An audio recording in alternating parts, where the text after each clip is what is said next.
Friends, if you want to watch super hit movie Peninsula in English, then you must like this video. If you are visiting our channel for the first time, don't forget to subscribe to our channel. Friends, in today's video, the movie we're going to talk about is called Peninsula. We will talk about what this movie is and where you can watch it. All the interesting about this movie in today's video. I am going to tell you. I am also going to give you all the information on which I request you friends to watch this video till the ends. So let's start the video. Peninsula, Korean, RR, Bando, marketed internationally as Train to Busan presents Peninsula, is a 2020 South Korean post-apocalyptic action horror film co-written and directed by Kwon Hae-hyo. It is a standalone sequel to the 2016 film Train to Busan, the second live-action feature film and the third overall installment in the Train to Busan film series. The plot follows a former soldier who is sent along with a team to retrieve a truck full of money from the wastelands of South Korea, now inhabited by zombies, rogue militia, and a family. The film stars an ensemble cast featuring Kang Dong-won and Lee Jung-hyun. Peninsula was chosen to premiere in the 2020 Cannes Film Festival, which was cancelled due to the COVID-19 pandemic, and simply released theatrically in South Korea on the 15th of July 2020. While also being shown at the 25th Busan International Film Festival on the 21st October 2020. It has grossed $42.7 million worldwide on a $16 million budget but received generally mixed reviews from critics who found it inferior to the first film. Plot: a zombie outbreak storms South Korea, overwhelming the government within a single day. ROKMC officer Jung-seok drives his sister, her husband Chol-min, and their young son Dong-won to an evacuation ship. On the way, they encounter a distressed couple with a young daughter, but Jung-seok refuses to help them after noticing the man bleeding. They board the ship, but an infected man turns into a zombie and bites several people in their cabin, including Dong-won. Jung-seok's sister refuses to leave Dong-won, and he is forced to close off the infested cabin as zombies bite her, preventing Chol-min from entering as armed soldiers arrive. Meanwhile, the United States, NATO, and other nations contain the outbreak by quarantining South Korea. 4 years later in Hong Kong, a guilt-ridden Jung-seok, Chol-min, and 2 other Koreans are recruited by Chinese mobsters to return to South Korea and retrieve a truck containing $20 million. If successful, they will supposedly receive half of the money. At night, the team arrives in the peninsula by boat and locates the truck. They fend off and kill the zombie truck driver, but the commotion draws the attention of nearby zombies. Jung-seok shoots several of the zombies and the team escapes. On their way back to Incheon port, the team is ambushed by a militia squad led by Sergeant Hwang, causing their vehicles to crash. Chol-min hides in the truck while Jung-seok flees from zombies. The other 2 team members are killed, one perishing in the crash and the other killed by Sergeant Hwang. Jung-seok is rescued by 2 sisters traveling in a car, June, a skilled driver, and the young Yoo-jin. They return to their hideout, where they reside with their mother Min-jung and grandfather Elder Kim. Jung-seok realizes that Min-jung and Yoo-jin were the mother and young daughter he had encountered 4 years ago. The militia squad transports the truck to their base, unaware of the money inside. They are part of the rogue militia faction known as Unit 631, who imprison Chol-min, forcing him to take part in cruel survival games pitting prisoners against zombies.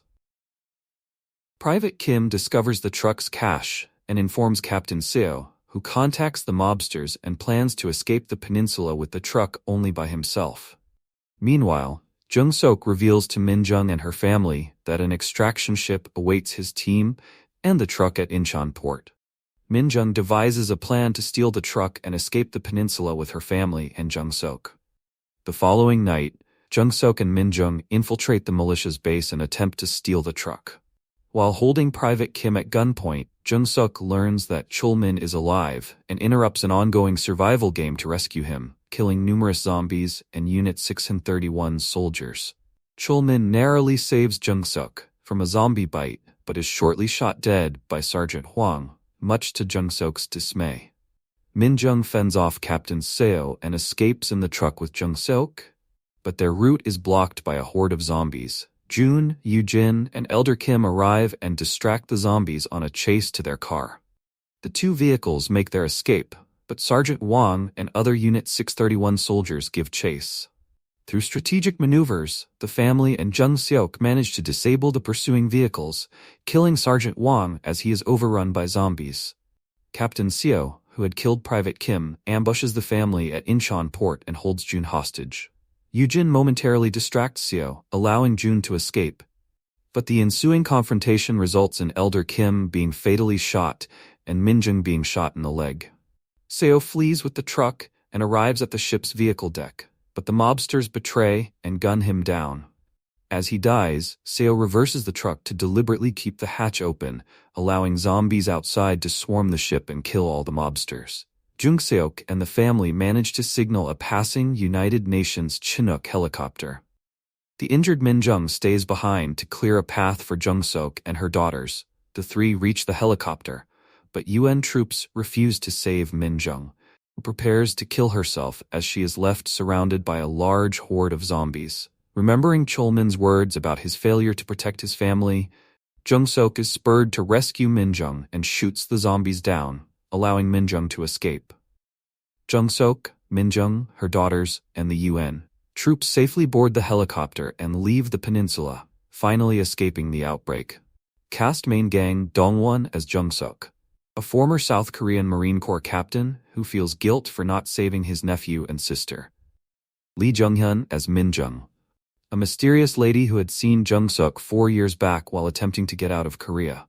Supporting Kwon Hae-hyo as Elder Kim, the father of Min-jung, and grandfather of Jun and Yoo-jin, who attempts to radio out of Busan. Kim Min-jae as Sergeant Hwang, the sergeant of Unit 631 and co-manager of an underground fight club, who leads alongside Seo. Ko Kyo-hwan as Captain Seo, the captain of Unit 631 and the cynical head of an underground fight club, who went insane years after the virus ravaged Korea. Kim Do-yoon as Chol-min, the brother-in-law of Jung-seok who helps Jung-seok get the cash. Lee Rae as Jun, the eldest daughter of Min-jung, who drives an armored car to help survivors. Lee Yeon as Yoo-jin, youngest daughter of Min-jung, who uses loud toy vehicles to draw out zombies and kill them.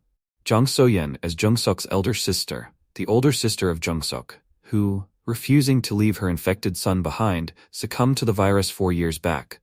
Moon Woo-jin as Dong-won, nephew of Jung-seok, who was infected from his stomach 4 years back, and who Jung-seok regrets not saving. Kim Kyu-baek as Private, the private of Unit 631 and the vice leader of the underground fight club and Seo's right-hand man. Bella Rahim as Major Jane, the Malaysian UN soldier who is the first to rescue the four.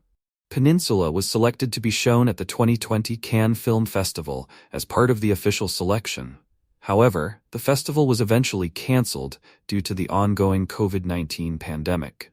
It was theatrically released in South Korea on the 15th of July 2020, and was also shown in the Panorama section of the 25th Busan International Film Festival on the 21st of October 2020. The film was initially set to release in theaters in the United States on the 21st of August 2020, but moved to streaming via Shudder and released on the 1st April 2021 as a Shudder exclusive. It was released in India on the 27th of November 2020. Home media in the United Kingdom. It was 2020's fourth best-selling foreign language film on physical home video formats, below Parasite, Weathering with You, and Mulan, Legendary Warrior. Reception box office. As of 12th of November 2020, Peninsula has grossed $1.2 million in the United States and Canada, and $41.5 million in other territories, including $28.7 million from South Korea, for a worldwide total of $42.7 million. In South Korea, the film made $2.4 million from 2,338 screens on its opening day, the best total of 2020, and $4 million through its first 2 days of release. It also opened in Taiwan and Singapore, making a combined $905,000 on its first day. The film went on to debut to $13.2 million over its first 5 days in South Korea, and a total $20.8 million, including $750,000 from 45 IMAX screens. Worldwide, it was the first time since mid-March that the global box office totaled over $1 million. After 10 days of release, the film had totaled $19.3 million in South Korea. In its second weekend, the film also made another $65,000 from 51 IMAX screens in 6 countries, becoming the highest-grossing local language title ever for IMAX in Singapore, Malaysia, and Vietnam, with $1 million. By August 7, the film had grossed nearly $27 million in South Korea, 19. The film made around $100,000 from 47 theaters from its Canadian debut, 20, and $213,450 from 151 theaters the following weekend from its United States opening. Critical response. On review aggregator Rotten Tomatoes, the film holds an approval rating of 55%, with an average rating of 5.9/10, based on 131 reviews. The website's critics' consensus reads, although a disappointing sense of familiarity threatens to derail Train to Busan Present's Peninsula, fans of the original may find it a thrilling enough ride. On Metacritic, the film has a weighted average score of 51 out of 100, based on 23 critics, indicating mixed or average reviews. Rob Hunter of Film School Rejects said the film forgoes much of what makes Train to Busan so intensely affecting in favor of a somewhat more generic setting, but said, "It's a fantastic idea blending a zombie movie with a heist film, and Yan has fun with the concept." Train to Busan was a tight, effective zombie action movie that has only gained in popularity in the 4 years since its release, thanks in part to being a staple on pretty much every streaming service. Yun Sang-ho's flick was a clever hybrid of influences, but it worked well because of its focus, sprinkling in a bit of a morality play, but expending most of its energy on a train full of zombies headed for what could be the only safe place on the continent. Perhaps in an effort to stretch his skill set, Yun goes for a wider canvas in Train to Busan Presents Peninsula. And the overall project suffers by simply being nowhere near as taut as its predecessor. It meanders through its midsection and throws so many influences in the blender that the result feels less urgent overall. We've seen most of this before, done better, despite a few powerfully robust action sequences here. While it's undeniably a sophomore slump in this franchise, Yun's skill with action keeps it from dipping too far, that we should give up hope he can find the track again in another installment. Jung-seok, Gang Dong-won, is attempting to leave South Korea with his family in the days after the end of the world. As they're fleeing the mainland, 2 parents and a child beg for a ride, but the blood on Dad's shoulder spooks out Jung-seok, and he keeps driving. Immediately, Peninsula is revisiting themes from the first theme in that quick moral decisions have impact. Jung-seok's sister is forced with an even more tragic decision, moments later when the boat they're on turns out to have an undead stowaway. And before you know it, Peninsula has flashed forward 4 years to a much different landscape. A shell of what he used to be, Jung-seok is offered a deal and, for a minute, it looks like Peninsula might be a cross between Wages of Fear and a George A. Romero movie. I would totally watch that movie, by the way. Like in the Clouseau masterpiece, a group of people are asked to navigate a truck over dangerous ground. In this case, the truck carries $20 million, and it just happens to be behind enemy lines back on the Korean peninsula. Can this quartet drop in, get the truck, and get to safety without waves of zombies eating their brains? Sounds focused and fun, right? Sadly, this isn't that movie. Too quickly, Peninsula becomes another movie altogether when our heroes discover that there are a lot more than zombies left on this side of civilization. A Mad Max-esque culture has already formed, complete with its own Thunderdome, in which humans are pitted against zombies in a watery pit. I would maybe have thought that 4 years is too quick for a Fury Road situation, but the last 6 months have made me wonder. In this hellscape, Jung-seok finds survivors too, of course, and Peninsula eventually returns to the original's roots, in the sense that it becomes about trying to get to safety as urgently as possible. There just happens to be more gun-toting bad guys chasing them than any zombie movie needs. Peninsula is at its best when it's focusing on Yun's visual sense related to zombie action. The intensity of train cars filling with zombies that may then come tumbling through windows gave Train to Busan its energy, and Peninsula finds power in similar moments. Waves of zombies rushing heroes in a dark tunnel, falling from a bridge, or even being caught in the moonlight through a window are what people will remember from Peninsula. because it sure won't be the characters.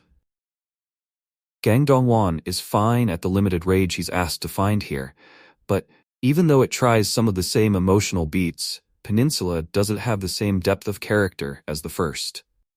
The father-daughter dynamic in the original gave it teeth that are missing here, and even supporting characters there became engaging. Without spoiling anything, sacrifices in Train to Busan had impact. Everything feels distinctly more superficial in Peninsula, which makes it easier to forget. By blowing up the world of this franchise, Yeon reveals his weaknesses with plotting and character too. Worst of all, he also doesn't seem to grasp what worked so well about the first movie. The midsection of Peninsula is barely even a zombie movie, turning more into a post-apocalyptic action flick with a few zombie versus car scenes that almost feel inspired by Fast and the Furious more than Danny Boyle's 28 Days Later. How Train to Busan became a franchise in which children distract zombies in a post-apocalyptic world by showing off some wicked drifting in lengthy sequences with poor CGI is something I'll never quite understand. People often criticize sequels for being mere retreads of the first movie. To his credit, Yoon Sang-ho didn't not merely pull a Speed 2 cruise control and try the same concept on a different moving vehicle, although fans may wish he had.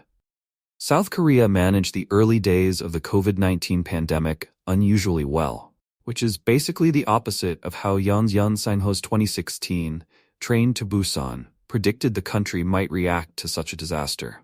In a genre of mostly forgettable flesh-eating thrillers, Yeon's cult zombie hit stood out as one of the more entertaining, coupling local paranoia about corrupt leaders and overzealous military in an indirect critique of the scandalously mismanaged 2014 Sewol ferry accident, with a kooky yet effective snakes-on-a-plane style conceit. What if an outbreak occurred on a contained, fast-moving train? Something similar happened, minus the zombies, when the coronavirus struck multiple international cruise ships earlier this year. Before that, can they get to Busan before the zombies get them? Dynamic focused Yeon on delivering a kinetic, character-driven action movie.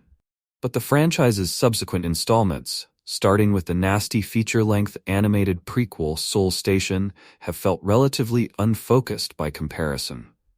According to Yeon's cynical worldview, dark-hearted humans can be far scarier than the undead. The same holds true in the director's ugly and all-around unpleasant Peninsula, selected for the cancelled 2020 Cannes Film Festival, and already a box office success in South Korea, which picks up 4 years later with a much bleaker vision for the country. Apart from a smattering of survivors, South Korea has been abandoned, its once ultra-modern megacities reduced to apocalyptic ruins. In the previous films, Yeon wreaked devastation on Busan and Seoul, and here he turns his attention to the port city of Incheon, now a smoldering wasteland, its skyscrapers dark and bridges lying broken like giant carcasses in an elephant graveyard. Somewhere in the zombie-infested city sits a truck loaded with $20 million in U.S. currency, just waiting for someone courageous enough to come back and recover it.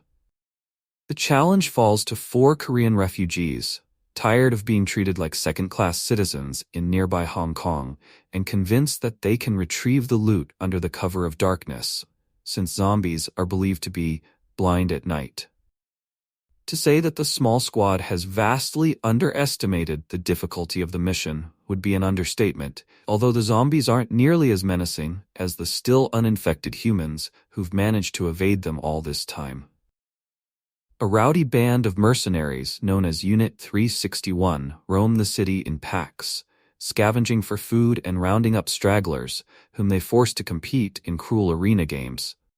It's not that the zombies aren't a threat, there's a seemingly infinite supply of them lurking out there, but they're practically incidental in a sequel that strives for more of a Mad Max feel, pitting these 4 desperados against the heavily armed humans who now run Incheon. Huge chunks of the movie are dedicated to bonkers cross-city chase scenes that feel like the CG equivalent of vintage Speed Racer sequences, as digitally rendered vehicles drift along frictionless roads. But it seems a waste to make a zombie movie, only to reduce the lumbering brain-eaters to faceless machine gun fodder, or roadkill splattered against the windshield of speeding SUVs. There's still the risk that one of the four could get bitten. Although now, instead of watching innocent people flee for survival, the story involves a group of vaguely sketched characters recklessly putting themselves in danger. In horror movie terms, the equivalent of dead meat coeds venturing upstairs when we know there's a serial killer lying in wait. That makes Peninsula much more difficult for regular audiences to identify with, putting the pressure on Yeon to invent set pieces that justify what seems like a suicide mission. Among the team members, Jung-seok, Gang-do-won, emerges as the most compelling, seen at the outset trying to escape the initial outbreak. A challenge that called for a tough decision to leave a family stranded along the road. Jung-seok's been wrestling with his guilt all these years, although, to be fair, characters made far more difficult judgment calls every 5 minutes in Train to Busan. That movie had a kind of simple-minded but straightforward morality that tended to work itself out, as those who made tough sacrifices were treated as heroes, while greedy and self-interested parties met gruesome fates. The dilemmas aren't quite so elegant here, though there's something karmic about giving Jung-seok a second chance, as the woman he abandoned, Min-jung, and her 2 daughters, Junhee and Yoo-jin, Lee-won, could be the key to making it out alive. Here, the presence of children, like the imperiled siblings in the Jurassic Park movies, feels like a ploy to appeal to the younger segment of a 4-quadrant audience who might appreciate such cute ideas as using a disco-lit RC car to distract the zombies. Whereas most of the movie takes place in a grubby blue-tinged murk, a blend of hokey day-for-night lensing and virtual set extensions that's badly suited for home viewing but might look frightening in darkened theaters, day breaks just in time for a big Michael Bay-style climax. The film has clipped along at a reasonably brisk pace until this point, only to downshift into a laughably protracted slow-motion finale, full of gratuitous lens flares and overwrought strings. The villains so far have been a pair of Unit 361 leaders, Captura Ko-hwan and Sezanger Hwang, Kim Min-jae, although the zombies remain always on the edges, ready to rush the scene as required to lend that extra jolt of jeopardy. During the 20-minute chase from the center of town to the port of Incheon, they swarm as they did in World War Z, like so many CG lemmings, plunging from bridges and ambling into the roadway. By the end, it's impossible to say how many of them there are, or where they are in relation to the characters. Beyond that, there are more of them, enough to populate the next film in the franchise. Due to the COVID-19 pandemic, cinephiles have stayed away from their beloved cinemas for several months, but at the end of July, I finally went back to the movie theater. Now, obviously, I should say that this was only possible for me because I live in Denmark, where movie theaters have been open since the end of May 2020. Please note that you should absolutely only go to the movie theaters if it is safe to do so where you live. But I will say that it was good to be back. Even though the movie that I returned to the movie theater to watch maybe didn't give me the escapism that I may have needed. After all, this is a movie about a dangerous epidemic in an Asian country that leads to quarantines and lockdowns. Nevertheless, I was very happy to be able to watch a new movie in an actual movie theater for the first time in several months. Again, it was good to be back. Yeon Sang-ho's Peninsula is a standalone sequel to the 2016 zombie apocalypse hit film Train to Busan, also directed by Yeon Sang-ho, that takes place 4 years after the events of the previous film. It is essentially Bong Joon-ho's Snowpiercer as a zombie movie, since both films are mainly set on trains, and both films to some extent are about social classes. Train to Busan was a gripping and thrilling class-conscious zombie film, and I, frankly, loved every minute of it. Unfortunately, I don't think Peninsula, its standalone sequel, reaches the heights that the original film did. In reality, this film is really more of a blend of the zombie cliches and tropes and the Mad Max films. Yeon Sang-ho is clearly inspired by George Miller. There are gladiator-like scenes that made me think of the Thunderdome from the third Mad Max film, and there are several elaborate car chases that are clearly inspired by Mad Max Fury Road, but the chases are nowhere near as impressive as they were in Miller's action masterpiece. The film also suffers from the classic Jurassic Park sequel problem. Why would you ever return to an island, or in this case, a peninsula, which is literally the most dangerous place on Earth? The reason for going back in Peninsula was just not compelling or convincing enough for me, as an audience member, to accept the decision and identify with the main characters. As Ian Malcolm from the Jurassic Park films would say, the film's characters were so preoccupied with whether or not they could that they didn't stop to think if they should. When you are about to watch supernatural films, like zombie films, it is often best to check your realism at the door before you sit down to watch them. This is true for Peninsula as well. Some pivotal scenes and sequences are just not realistic at all. The car chases are brought to life via visual effects that are not always convincing, and the car crashes are sometimes too wild, violent, or uncontrolled to be survived by the film's characters. For example, the film expects you to accept the idea that streetwise teenagers in a post-apocalyptic South Korea can drive and drift like the best drivers in the world. My only minor problem with the first film was its use of overly melodramatic loud music in emotional scenes.